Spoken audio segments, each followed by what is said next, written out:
சொந்தங்கள் அனைவருக்குமே அன்பான வணக்கம். யாழ்ப்பாணம் தெல்லிப்பளையில பார்த்தீங்கன்னு சொன்னால் ஒரு 22 பரப்பு காணி விற்பனைக்காக வந்திருக்குது. பார்த்தீங்கன்னா தெரியும், இது ஒரு பண்ணை காணியாக அமைஞ்சிருக்குது.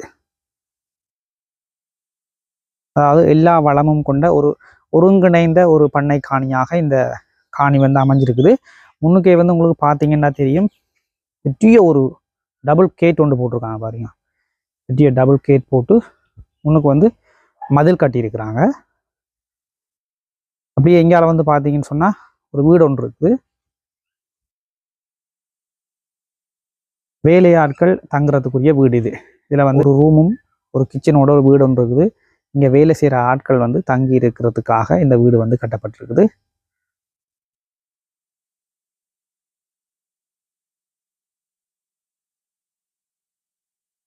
பயன் தரக்கூடிய நிறைய மரங்கள் இருக்குது. இங்கால பார்த்தீங்கன்னு சொன்னால் ஒரு பெரிய கட்டடம் ஒன்று இருக்குது. அதை நாங்கள் பார்க்கலாம். பெரிய ஒரு ஸ்டோர் மாதிரி கட்டியிருக்கிறாங்க.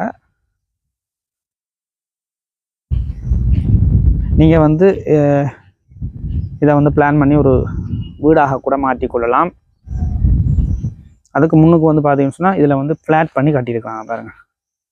ஃப்ளாட் பண்ணி ஒரு ரூம் ஒன்று கட்டியிருக்கிறாங்க. அதோட சேர்த்து மேலே ஃப்ளாட் பண்ணி ஒரு ரூம் ஒன்று கட்டியிருக்கிறாங்க. அங்கே வரைக்கும் போகுது, பொங்கல் வரைக்கும் ஃப்ளாட் பண்ணி கட்டியிருக்காங்க பாருங்கடா. பொங்கல் வரைக்கும் ஃப்ளாட் பண்ணி கட்டியிருக்காங்க.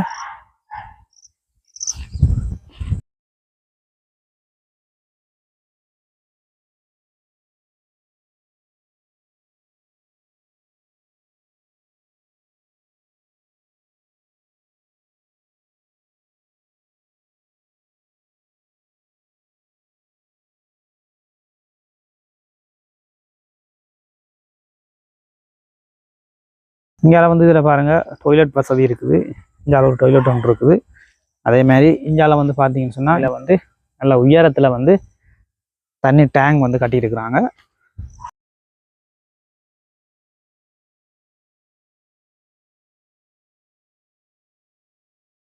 இது பார்த்தீங்கன்னு சொன்னால் குளிக்கிறதுக்குரிய செட்டப்பில் இருக்குது. ஷவர் எல்லாம் போட்டுறதுக்குரிய செட்டப்பில் கட்டி வச்சிருக்கிறாங்க.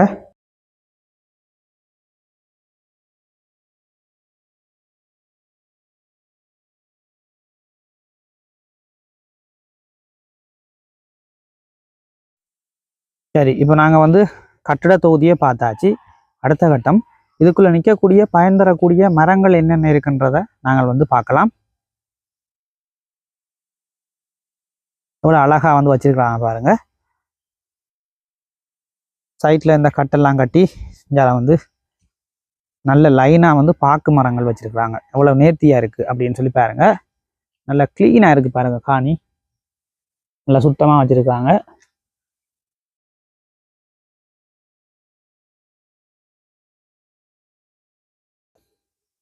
இதில் உரிமையாளருடைய நம்பரை நான் உங்களுக்கு தருவேன். நீங்கள் அவங்களோட கதைச்சி பேசி இந்த காணியை எடுத்துக்கொள்ளலாம். ஒரு பிரச்சனையுமே இல்லை.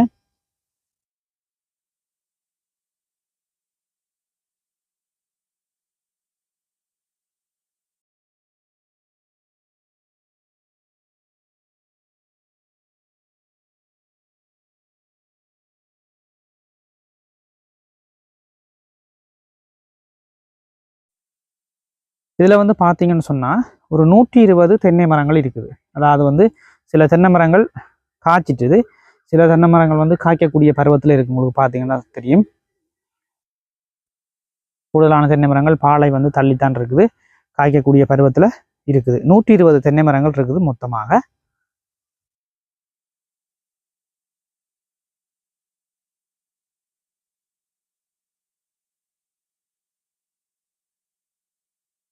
அதே மாதிரி பாக்கு மரங்கள் பார்த்தீங்கன்னு சொன்னால் 800 பாக்கு மரங்கள் இருக்குது. இந்த சைடில் வேலி சைட்டில் எல்லாம் வச்சிருக்கிறாங்க. சுற்றி வர காணியை சுற்றி வேலி சைட்டில் எல்லாம் வச்சு இந்த பகுதியெல்லாம் பாக்கு மரங்கள்லாம் வச்சிருக்காங்க. உங்களுக்கு பார்க்க தெரியும். மொத்தம் 800 பாக்கு மரங்கள் இருக்குதுங்க.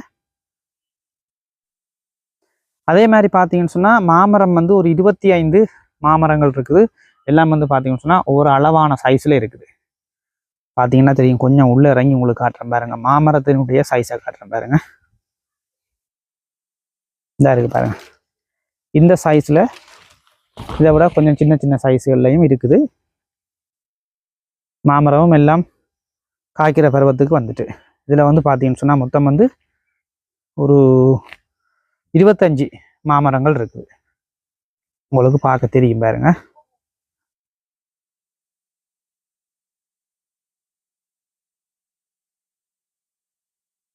நல்ல நேர்த்தியாக வச்சிருக்கிறாங்க உண்மையாலுமே காணி. அங்கங்கே பைப் லைன் எல்லாம் செய்து வச்சிருக்காங்க பாருங்க. ஜி எல்லா இடங்கள்லையும் நீங்கள் ஆட்டோமேட்டிக்காக தண்ணியை திறந்து விட்டால் கண்டுகளுக்கு போகக்கூடிய மாதிரி ஆங்காங்கே பைப் லைன் எல்லாம் செஞ்சுருக்கிறாங்க. கோழிகள் வளர்க்கக்கூடிய கோழிக்கூடு பாருங்க, இவ்வளவு நேர்த்தியாக கோழிக்கூடு அழகாக கட்டி வச்சிருக்கிறாங்க பாருங்களேன். 10க்கு 10 2 ரூம் இருக்குது. இஞ்சால அந்த சைடில் பார்ப்போம் எத்தனை இருக்குன்னு. அந்த சைட்லேயும் இருக்குது. இது வந்து பார்த்தீங்கன்னு சொன்னால் ஆட்டுப்பட்டி, நல்லா உயரமாக வந்து ஆட்டுப்பட்டி போட்டிருக்கிறாங்க. அப்படி இஞ்சால வந்து பார்த்தீங்கன்னா இஞ்சாலையும் கோழிகள் வளர்க்கக்கூடிய செட்டப்பில் வந்து கோழிகள் நிற்கிது பாருங்க உள்ளுக்குள்ள. 1 2 3 10க்கு 10 ரூமில் இஞ்சால வந்து 3 ரூம் வந்து செட் பண்ணியிருக்காங்க.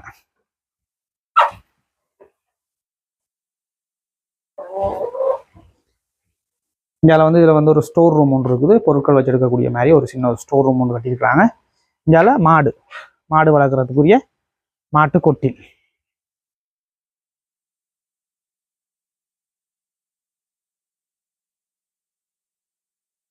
மாட்டுக்கு சாப்பாடு போடுறதுக்குரிய கட்டியிருக்கிறாங்க. இந்தியாவில் வந்து தண்ணி விட்டு வைக்கிற தொட்டி இருக்குது பாருங்க. காணி வந்து பார்த்தீங்கன்னு சொன்னால் உங்களுக்கு பார்க்கவே தெரியும், நான் சொல்ல தேவையில்லை. க்ளீனாக வச்சுருக்குறாங்க, அவ்வளவு சுத்தமாக இருக்குது காணி. மொத்தம் வந்து பார்த்தீங்கன்னு சொன்னால் இதில் 22 பரப்புகள் இருக்குதுங்க.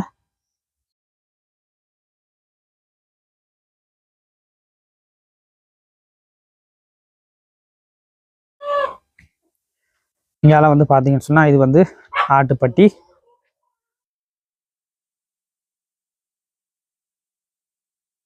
அப்படியே பின்னுக்கு போய் பார்ப்போம்.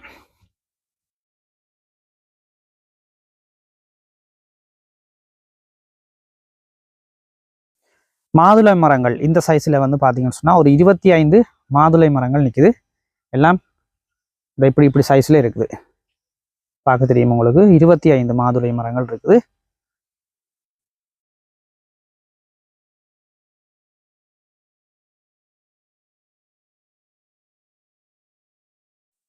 அதே மாதிரி தேசி மரம் வந்து ஒரு 40 தேசி மரம் இருக்குது. கஜு மரம் வந்து பார்த்தீங்கன்னு சொன்னால் ஒரு 6-7 கஜு மரம் நிற்கிது. இதில் வளர்ந்து நிற்கிது பாருங்க. கஜு மரம் அங்கால மரத்துக்கு பின் இருந்தா இருக்கு. இந்த சைஸில் வந்து ஒரு 6-7 கஜு மரங்கள் நிற்கிது.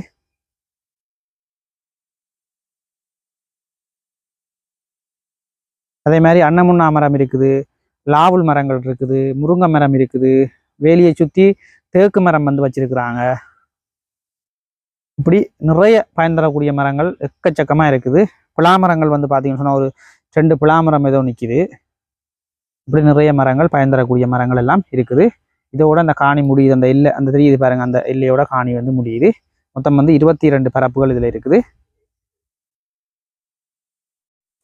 அதே மாதிரி பார்த்தீங்கன்னு சொன்னால் நெல்லி மரம் வந்து நிற்கிதுங்க. நல்ல 2-3 நெல்லி மரம் நிற்கிது. சின்ன நெல்லி 2-3 நிற்கிது. இந்த பாருங்க, இதில் பார்க்க தெரியும். இந்த சைஸில் இருக்குது. கொய்யா மரம் நிற்கிது. ஒரு 10-15 கொய்யா மரத்துக்கிட்ட நிற்கிது. வாழை மரங்கள் அங்கங்கே கொஞ்சம் கொஞ்சம் வாழை மரங்கள் வச்சுருக்குறாங்க. நிறைய பயன் தரக்கூடிய மரங்கள் இருக்குது.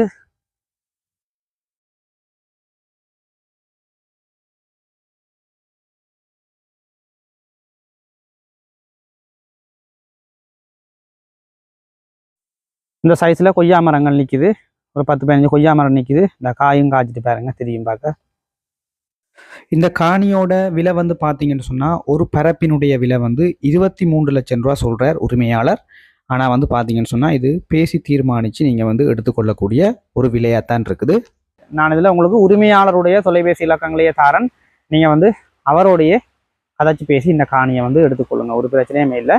அதாவது வெறுங்காணியன் இல்லத்தை நீங்கள் பார்த்தனீங்க தானே, நிறைய பயன் தரக்கூடிய மரங்களோட வீடு இருக்குது. பெரிய ஒரு கட்டிட தொகுதி ஒன்று இருக்குது. இதில் கோழி கூடுகள் இருக்குது. அதே மாதிரி மாட்டு கூடு இருக்குது, ஆட்டுப்பட்டி இருக்குது. இப்படி நிறைய விஷயங்கள் இருக்குது, நீங்கள் பார்த்துருப்பீங்க. வெறுங்காணி என்று இல்லை தானே? சரி உறவுகளே, இதோட இந்த காணொலியை வந்து நான் முடிச்சு கொள்ள போகிறேன். இதே மாதிரி உங்கள் டைம் வந்து காணிகள் வந்து விற்பனைக்கு இருக்குன்னு சொன்னால் இதில் வந்து விளம்பர சேவை என்று சொல்லி என்னுடைய நம்பரை தாரன். எனக்கு வந்து நீங்கள் வந்து அழைப்பை ஏற்படுத்தி உங்களுடைய காணிகளையும் வந்து காணொலியினூடாக நாங்கள் வந்து பதிவேற்றம் செய்து அதில் வந்து நல்ல முறையில் வந்து விற்பனை செய்து தரத்துக்கு தயாராக இருக்கிறோம். முக்கியமாக வந்து பார்த்தீங்கன்னு சொன்னால் எங்களுடைய சேனலை வந்து சப்ஸ்கிரைப் செய்து வச்சுக்கொள்ளுங்க. டிக்டாக் இருக்குது, ஃபாலோ பண்ணுங்கள். ஃபேஸ்புக் பேஜ் இருக்குது, ஃபாலோ பண்ணுங்கள். மற்றொரு காணொலியில் உங்களை சந்திக்கிறேன். நன்றி, வணக்கம்.